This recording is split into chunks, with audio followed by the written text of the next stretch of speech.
നിയോഗങ്ങളുടെ മേൽ ഉടനടി അത്ഭുതം പ്രാർത്ഥിക്കണമേ.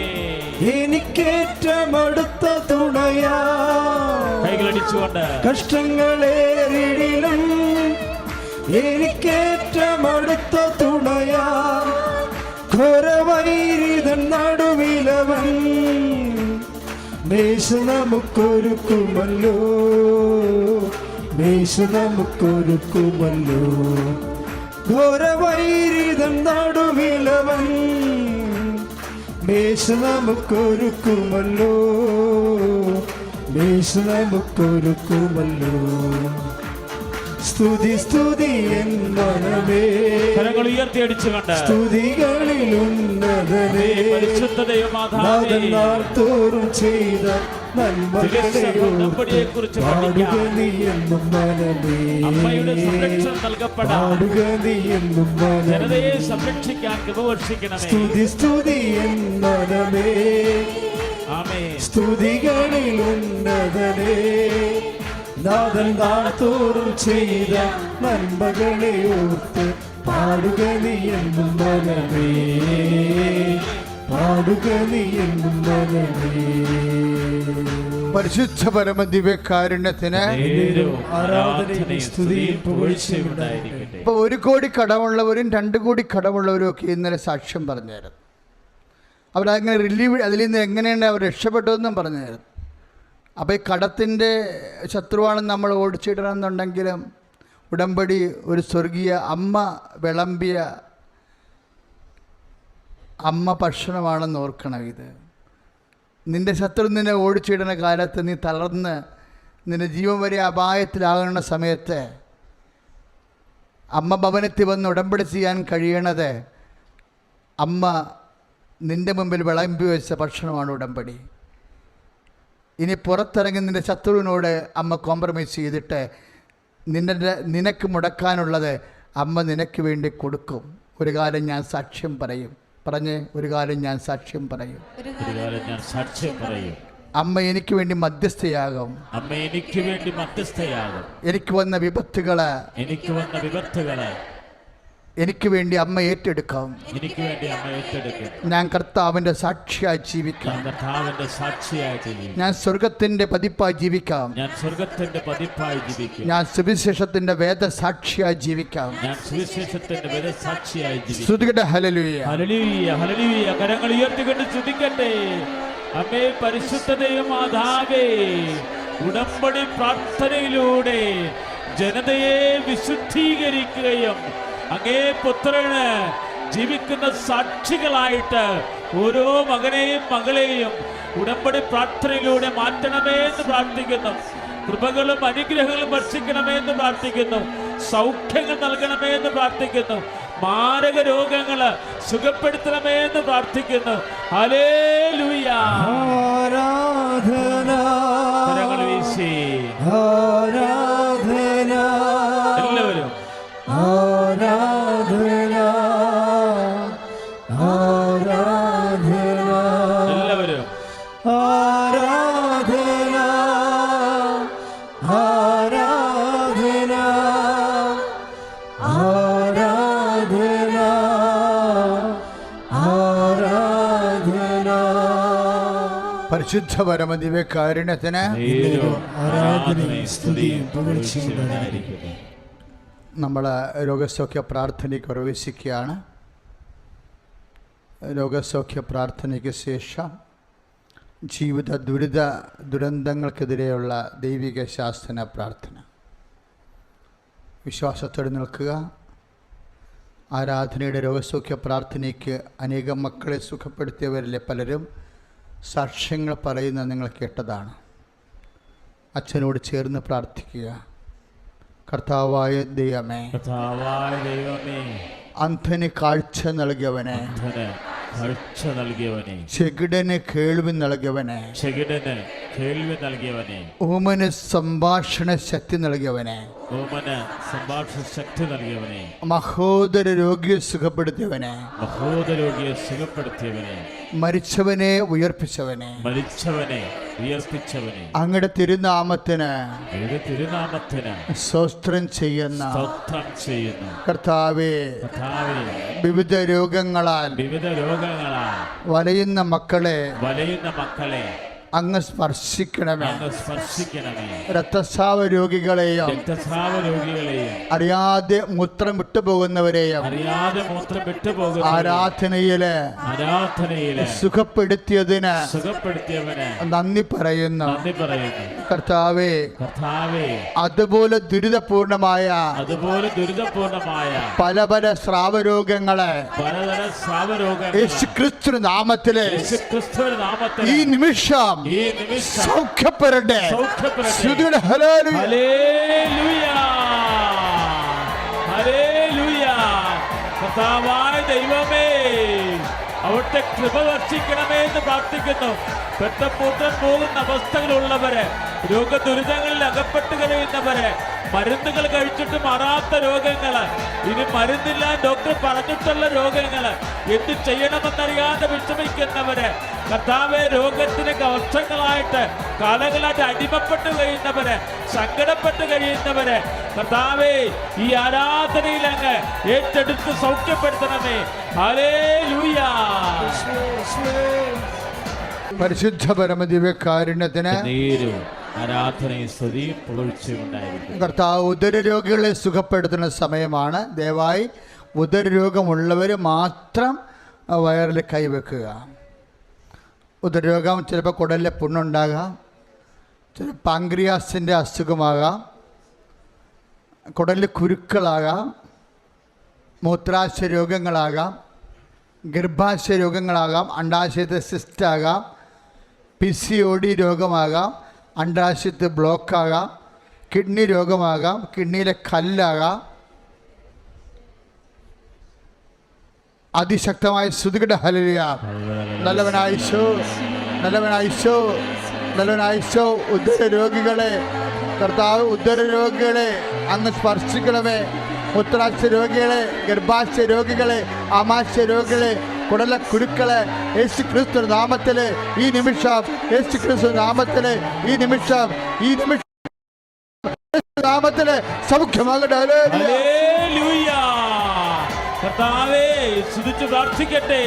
മൂത്രാശയ രോഗങ്ങൾ സുഖപ്പെടുത്തലേ ഓർത്ത്, ഗർഭാശയ രോഗങ്ങൾ സുഖപ്പെടുത്തലേ ഓർത്ത് കർത്താവേ സ്തുതിച്ച് പ്രാർത്ഥിക്കുന്ന കർത്താവേ, അത്ഭുതകരമായ ഇടപെടുത്തലോ നന്ദി പറയുന്നു. ഹല്ലേലൂയ. ആരാധിക്കുമ്പോൾ വിടുതൽ, കൈകളടിച്ച് ആരാധിക്കുമ്പോൾ സൗഖ്യം, ആമേൻ.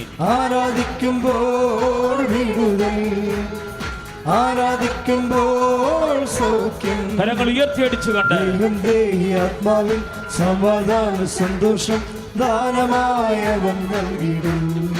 ആമേൻ. ദൈവം ദേഹി ആത്മാവിൽ സമാധാന സന്തോഷം ദാനമായവൻ നൽകിടും.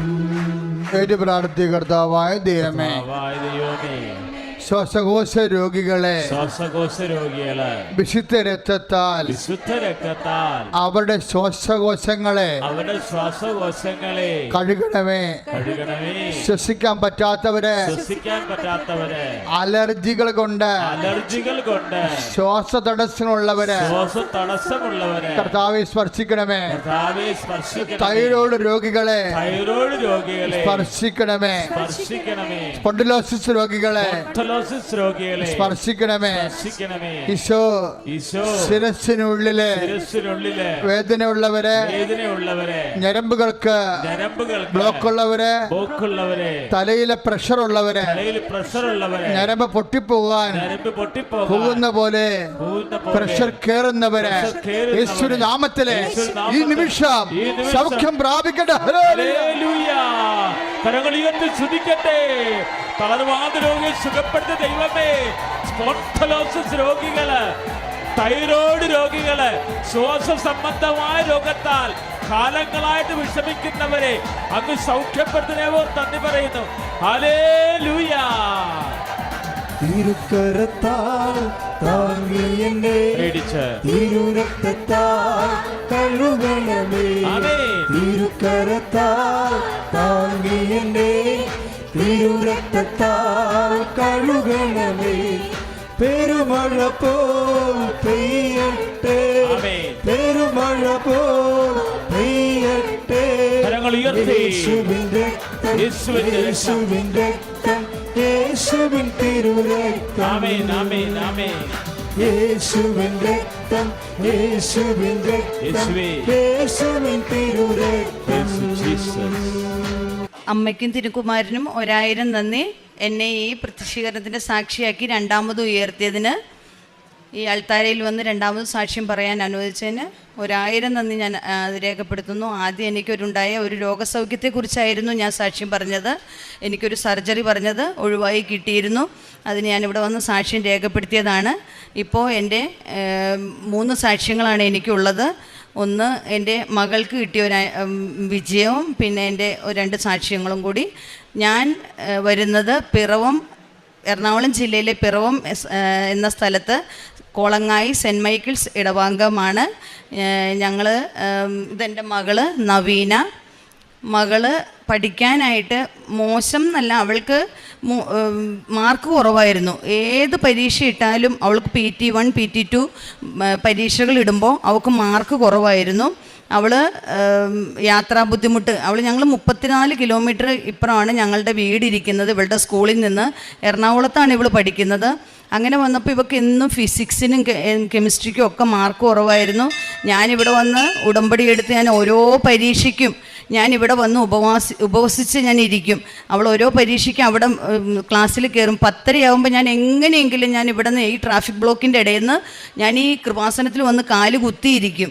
10:30 എന്നൊരു സമയമുണ്ടെങ്കിൽ 10:30 ഇവിടെ ക്ലാസ്സിൽ കയറും. 11 മണിക്ക് എക്സാം സ്റ്റാർട്ട് ചെയ്യും. ഞാൻ ഈ അരൂരൊക്കെ എന്ത് ബ്ലോക്ക്, ആ ബ്ലോക്കെല്ലാം കവർ ചെയ്ത് ഞാനിവിടെ 10:30 ഈ കൃപാസനത്തിൻ്റെ നടക്കിൽ വരുമ്പോൾ എൻ്റെ അത്രയും ബുദ്ധിമുട്ടായിരുന്നു. എൻ്റെ മോക്ക് CBSE പഠിക്കാനുള്ള ആ ഒരു ഇതില്ലായിരുന്നു. ഞങ്ങളപ്പം പാരൻസിൻ്റെ ആ ഒരു ഇതുകൊണ്ട് ഞങ്ങൾ CBSEയിൽ വിട്ടതാണ്.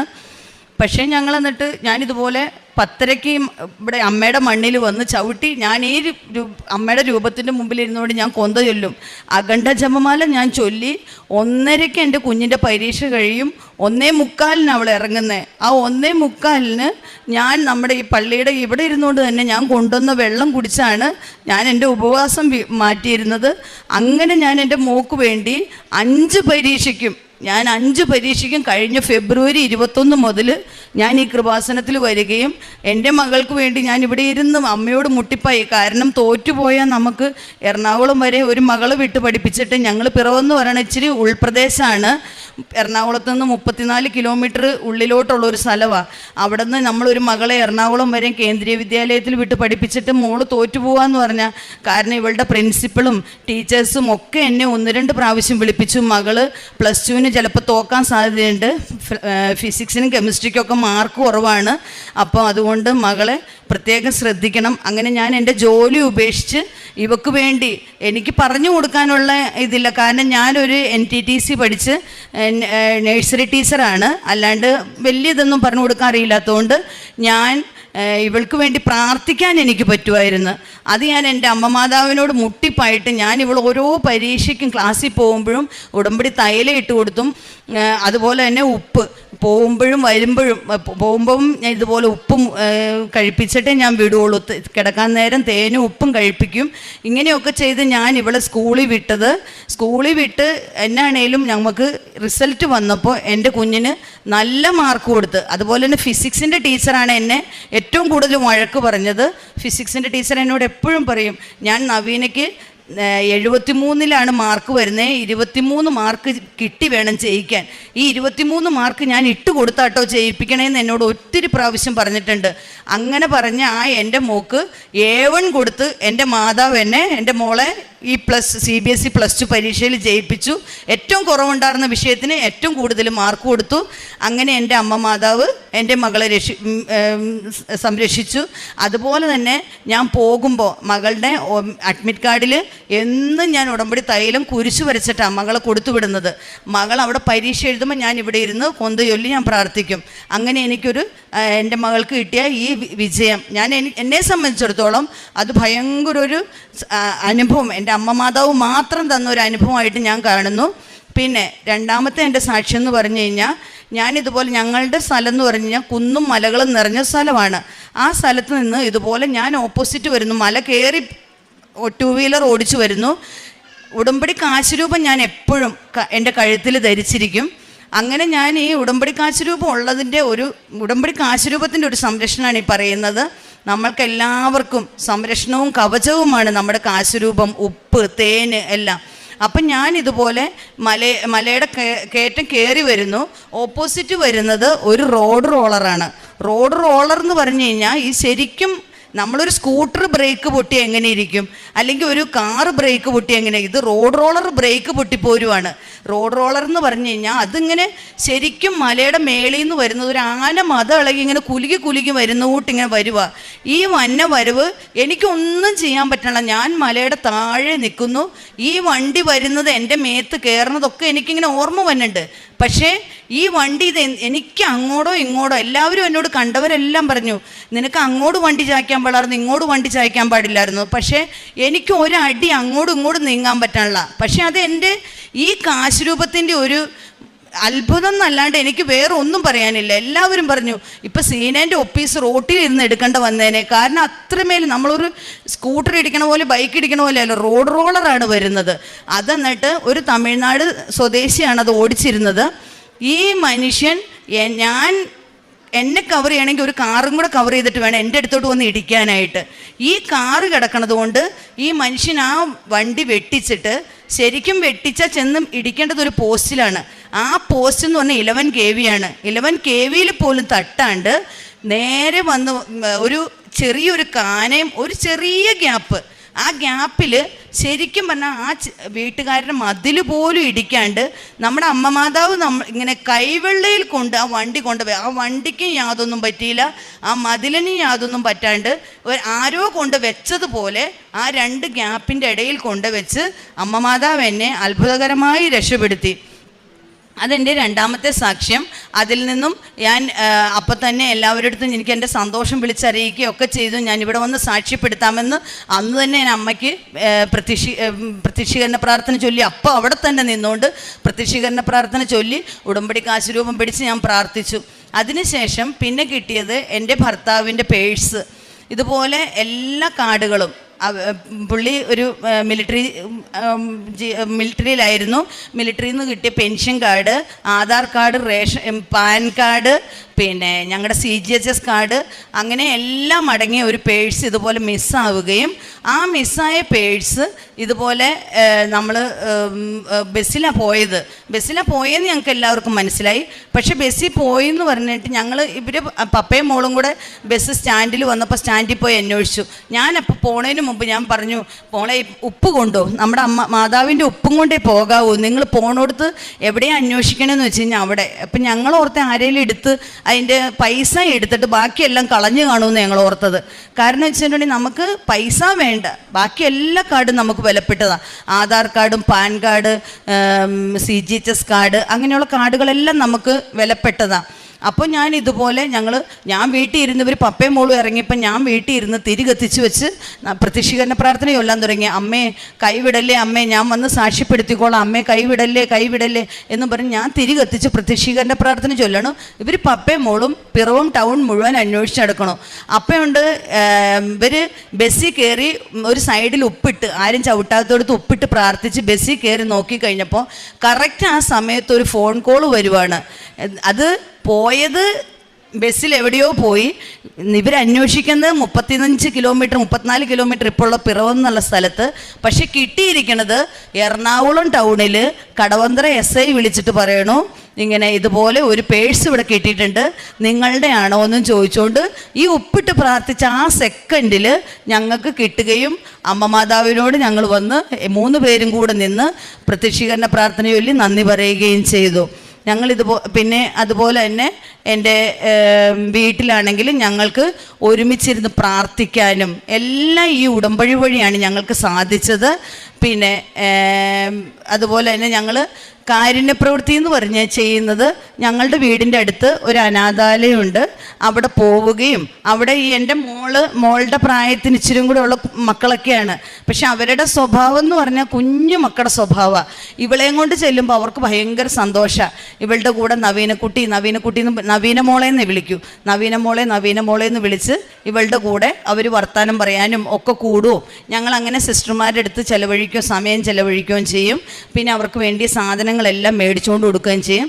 പിന്നെ റോഡ് വഴി പോരുമ്പോൾ നമ്മളിതുപോലെ എല്ലാവർക്കും നമ്മൾ ഇല്ലയെന്ന് തോന്നുന്നവർക്ക് നമ്മൾ കൊടുക്കും ഒക്കെ ചെയ്യും. അതുപോലെ പ്രേക്ഷിത പ്രവർത്തനം, ഞാൻ ഇവിടെ നിന്ന് കൊണ്ടുപോകുന്ന പേപ്പറുകൾ എല്ലാവർക്കും കൊടുക്കും. ഞാൻ വരുമ്പോൾ ഇതുപോലെ കാശ് രൂപം വാങ്ങിച്ചുകൊണ്ട് പോകുന്നത്. കാശ് രൂപം വാങ്ങിച്ച് ഇതുപോലെ നമുക്ക് എന്തെങ്കിലും ഹോസ്പിറ്റലിൽ ഇത് പോയി കഴിഞ്ഞാൽ ഹോസ്പിറ്റലുകളിലാണെങ്കിലും ഇതുപോലെ എല്ലാവർക്കും പേപ്പർ റോഡുകളിലല്ല എല്ലാവരും കാണുമ്പോൾ കൊടുക്കും. പിന്നെ കാശ് രൂപം ഞാൻ ഹോസ്പിറ്റലുകളിൽ ചെന്ന് ഓരോരുത്തർക്ക് കൊടുക്കും. ഇതുപോലെ എല്ലാം ഉപ്പും അതുപോലെ തന്നെ എല്ലാവർക്കും മേടിച്ചുകൊണ്ട് കൊടുക്കും. ബുദ്ധിമുട്ടുള്ളവരോട് ഞാൻ പറയും, എന്തെങ്കിലും വീട്ടിൽ ബുദ്ധിമുട്ടുള്ളവരോട് ഞാൻ പറയും, നിങ്ങൾ ഈ ഉപ്പ് നമ്മുടെ വീടിൻ്റെ 4 അതിരയിൽ വിട്ട് പ്രാർത്ഥിക്കണം കേട്ടോ, മാതാവ് അനുഗ്രഹിക്കും നമ്മളെ. എനിക്ക് കിട്ടിയ ഈ ഓരോ അനുഗ്രഹങ്ങൾക്കും ഞാൻ മാതാവിന് 1000 നന്ദി രേഖപ്പെടുത്തുന്നു. എൻ്റെ മകളുടെ വിദ്യാഭ്യാസത്തിനെ കുറിച്ച് മകളൊന്ന് പറയുന്നതായിരിക്കും. തിരുക്കുമാറിന് 1000 നന്ദി പറയുന്നു. എനിക്ക് ഫിസിക്സും കെമിസ്ട്രിയൊക്കെ ഭയങ്കര പാടായിരുന്നു. എപ്പോഴും എക്സാമിന് റിസൾട്ട് വരുമ്പോഴേക്കും 70-ൽ എനിക്ക് പാസ് മാർക്കായിട്ട് 23 ആണ് കിട്ടാറ്. അത് സാറുമാർ അവസാനം പാസ്സാക്കി വിടും. എനിക്ക് ആദ്യമൊക്കെ പേപ്പർ കിട്ടും ഭയങ്കര പേടിയാണ്, ടെൻഷൻ കയറി, പിന്നെ മറന്നു പോകും. പഠിച്ചിട്ട് നല്ല പ്രിപ്പയർ ചെയ്തിട്ടാണ് പോകുന്നത്, പക്ഷേ മറന്നു പോകും എല്ലാം. ഈ 12th എക്സാമിന് പോകുന്നതിന് മുമ്പ് അമ്മ വീട്ടിൽ നിന്ന് ഞങ്ങൾ പ്രതീക്ഷിക്കുന്ന പ്രാർത്ഥനയൊക്കെ ചൊല്ലി തൈലമൊക്കെ പൂശിയേ പോകുന്നത്. അപ്പോൾ ഉപ്പും ഞങ്ങൾ കൊണ്ടുപോകും. എനിക്ക് ഉപ്പ് അങ്ങനെ നമ്മൾ പേപ്പറിലിട്ടൊന്നും കൊണ്ടുപോകാൻ പറ്റില്ല, കയറ്റുമില്ലായിരുന്നു CBSEയിൽ. അപ്പോൾ ഞാൻ പോക്കറ്റിൽ ഒരു ഇച്ചിരി ഉപ്പിട്ടിട്ട് ഞാൻ ക്ലാസ്സിൽ കയറുന്നതിന് മുമ്പ് അവിടെ എല്ലായിടത്തും വെതറിയിട്ടാണ് ഞാൻ എക്സാം എഴുതാൻ വേണ്ടി തുടങ്ങാറ്. ക്വസ്റ്റ്യൻ പേപ്പർ കിട്ടുമ്പോൾ തന്നെ ഞാനത് നോക്കണേക്കാൾ മുമ്പേ ആദ്യമേ വിശ്വാസപ്രമാണം ചൊല്ലി പ്രാർത്ഥിച്ചിട്ടാണ് ഞാൻ ക്വസ്റ്റ്യൻ പേപ്പർ തന്നെ തുറന്ന് നോക്കുന്നത്. അതെല്ലാം കഴിഞ്ഞപ്പോൾ എനിക്ക് അന്ന് ഫിസിക്സ് എക്സാം കുഴപ്പമില്ലായിരുന്നു, എല്ലാ എക്സാമും കുഴപ്പമില്ലായിരുന്നു. പക്ഷേ റിസൾട്ട് വന്ന് ഞങ്ങൾ അറിഞ്ഞില്ലായിരുന്നു റിസൾട്ട് വരുമെന്ന്. പെട്ടെന്ന് ട്യൂഷൻ മിസ് വിളിച്ചിട്ട് പറഞ്ഞു ഇങ്ങനെ സൈറ്റ് ഓപ്പൺ ആവുന്നുണ്ടെന്ന്. അങ്ങനെ തുറന്നു നോക്കിയപ്പോഴേക്കും എനിക്ക് സൈറ്റ് ഓപ്പൺ ആവുന്നുണ്ടായിരുന്നില്ല. എന്നിട്ട് ഞാൻ പിന്നെ മിസ്സിന് എൻ്റെ അഡ്മിറ്റ് കാർഡിൻ്റെ റോൾ നമ്പർ എല്ലാം അയച്ചു കൊടുത്തു. മിസ്സാണ് പിന്നെ ഓപ്പൺ ആക്കി തന്നത്. അപ്പോൾ ഞങ്ങൾ റിസൾട്ട് കണ്ടപ്പോൾ ഞാൻ സത്യം പറഞ്ഞാൽ ഭയങ്കര സന്തോഷിച്ചു. ഫിസിക്സിന് എനിക്ക് A1 ഉണ്ട്. അപ്പോൾ ബാക്കി കെമിസ്ട്രിക്കും B1 ഉണ്ട്. അത് കുഴപ്പമില്ലായിരുന്നു, അത്യാവശ്യം മാർക്ക് ഉണ്ടായിരുന്നു. അതുപോലെ തന്നെ ഞങ്ങളുടെ വീട്ടിൽ നമ്മൾ അച്ഛൻ്റെ ധ്യാനം 5:30 മണി ഉണ്ടെങ്കിൽ ഞങ്ങൾ എഴുന്നേറ്റ് ഡെയിലി ബ്രെഡ്, പിന്നെ ചൊവ്വാഴ്ച ദിവസങ്ങളിൽ ഞാൻ ഉപവസിച്ച് രാവിലെ എൻ്റെ പണികളെല്ലാം തീർത്ത് അച്ഛൻ്റെ ധ്യാനം കൂടാനിരിക്കും. അച്ഛൻ്റെ ധ്യാനം കൂടും. അതിലെ ഓരോ വചനങ്ങളും ഞാൻ എഴുതി വെച്ചതിന് ശേഷം അത് ഞാൻ ഡയറിയിൽ നമ്മൾ 5:30 ഡെയിലി ബ്രെഡിലെ വചനങ്ങളും അതെ ഇതും അതെ നമ്മൾ ആ വചനം എഴുതി തന്നെ നമ്മൾ ധ്യാനിക്കും. അച്ഛന് അങ്ങനെ ഞാനിപ്പോൾ വചനങ്ങൾ എഴുതി ഒരു ഡയറി ഫുള്ള് നമ്മൾ എഴുതാറായി. അതുപോലെ തന്നെ 1/2 മണിക്കൂർ ബൈബിൾ വായന, അതൊന്നും ഇന്ന് വരെ ഞാൻ ഉടമ്പടി എടുത്തതിന് ശേഷം മുടക്കിയിട്ടില്ല. ഈ ഉടമ്പടി നമുക്ക് 91-ാം സങ്കീർത്തനത്തിൽ 3-4 വചനങ്ങളിൽ പറയുന്ന പോലെ നിനക്ക് ഒരു പരിചയം പലകയുമായിരിക്കും എന്ന് പറയുന്നത് പോലെ നമുക്ക് എല്ലാവർക്കും, ഞാൻ ഓരോരുത്തരോടും പറയുന്നു, അമ്മ മാതാവ് നമുക്കൊരു സംരക്ഷണം, ഉടമ്പടി എടുത്തവർക്കെല്ലാം നമ്മുടെ കഴുത്തിൽ നമ്മൾ കയ്യിൽ നമ്മുടെ ഈ ഉടമ്പടി കാശ് രൂപം അല്ലെങ്കിൽ ഉപ്പ്, ഞാൻ എവിടെ പോയാലും ഏതെങ്കിലും ഒരു ഉടമ്പടി വസ്തു എൻ്റെ കയ്യിലുണ്ടാവും. അപ്പം ഞാൻ അത് നമ്മൾ കൈ പിടിച്ചോണ്ടേ പോകും. നമുക്കെല്ലാവർക്കും സംരക്ഷണവും കാവലും പരിചയം കോട്ടയുമായിരിക്കും നമ്മുടെ അമ്മ മാതാവിൻ്റെ ഈ ഞങ്ങളുടെ മകൾക്ക് തന്ന ഈ വിജയത്തിനും ഞങ്ങളുടെ എൻ്റെ ഈ അതുപോലെ തന്നെ ഞാൻ ഒരെണ്ണം അറിയാൻ വിട്ടുപോയി.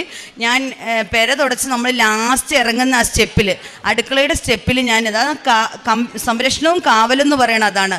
ഞാൻ ഇറങ്ങി വരുമ്പോഴും ലാസ്റ്റ് സ്റ്റെപ്പിൽ വന്നപ്പോഴത്തേക്കും നമ്മൾ പുറകോട്ട് ഒരു സപ്പോർട്ടും ഇല്ലാണ്ട് അങ്ങ് ഒറ്റ വീഴ്ച വീണിട്ട് എൻ്റെ നടുവ് ചെന്ന് കറക്റ്റ് സ്റ്റെപ്പിൻ്റെ ആ അരികിലാണ് കൊണ്ടത്. ആ അരികിൽ കൊണ്ടപ്പോൾ ഞാൻ ശരിക്കും പറഞ്ഞാൽ അന്ന് എൻ്റെ നടുവ് രണ്ടേ പൊട്ടി. പിന്നെ ബെഡിൽ കിടക്കേണ്ട ഒരു പരുവത്തിനാണ് ഞാൻ വീണത്. ഞാൻ അമ്മേന്ന് വിളിച്ച് അങ്ങ് പോയത്. ആ പോക്കിന് ഒരു ചെരുപ്പ്, ഒരു റബ്ബർ ചെരുപ്പ് കറക്റ്റ് ആ വക്കിലിരിപ്പുണ്ടായിരുന്നു. ആ വക്കിൽ ചെരുപ്പിരുന്നിട്ട് ആ ചെരുപ്പിലല്ലാണ്ട് എൻ്റെ നടുവ് ചെന്ന് മുട്ടിയോളൂ. ആ ചെരുപ്പിൽ ചെന്ന് നടുവ് ചെന്ന് മുട്ടുകയും എൻ്റെ തല ചെന്ന് ഇടിച്ചെങ്കിലും തല നമ്മൾ ഈ അമ്മക്കെട്ട് കെട്ടി വെക്കണതുകൊണ്ട് ആ ഇത് മുടിയാണ് നമ്മുടെ ബാക്കിൽ നിന്ന് സപ്പോർട്ടായിട്ട് തലയ്ക്കും ഒന്നും പറ്റിയില്ല. ശരിക്കും പറഞ്ഞാൽ എൻ്റെ ശരീരം മൊത്തത്തിലിളകി. പക്ഷേ എനിക്ക് ഒരു വേദന പോലും, ഞാൻ വേഗം വന്ന് അമ്മയുടെ അടുത്ത് വന്നിട്ട് പ്രത്യക്ഷീകരണ പ്രാർത്ഥന ചൊല്ലി ഉടമ്പടി തൈലം എൻ്റെ തലയിലും തേച്ചു, നടുവിനും തേച്ച് ഇതുപോലെ ഞാൻ പ്രാർത്ഥിച്ചു. അമ്മേ, എന്നെ കാത്തതിന് 1000 നന്ദി. അല്ലെങ്കിൽ ഞാൻ ഇന്ന്, കാരണം ഞാൻ കിടപ്പിലായാൽ നമ്മുടെ കുടുംബത്തിൽ ഒന്നും നടക്കത്തില്ലല്ലോ. എല്ലാവർക്കും എന്തെങ്കിലും വെച്ച് കൊടുക്കണമെങ്കിൽ അപ്പച്ചൻ അമ്മച്ചി എല്ലാവരും അടങ്ങിയ കുടുംബമാണ്. അപ്പം നമ്മൾ ഇതുപോലെ, എനിക്ക് ശരിക്കും പറഞ്ഞാൽ അമ്മയുടെ ഒരു സംരക്ഷണം, അത് ഞാൻ നിങ്ങളോട് ഓരോരുത്തരോടും പറയണു. നമ്മുടെ ഈ കൃപാസനത്തിൽ നിന്ന് കിട്ടുന്ന നമ്മുടെ ഓരോ വസ്തുക്കളും നമുക്ക് കാവലും സംരക്ഷണവും പരിചയം കാവലുമായിട്ട് നമ്മുടെ കൂടെ ഉണ്ടാകും. അമ്മേ മാതാവേ, 1000 നന്ദി.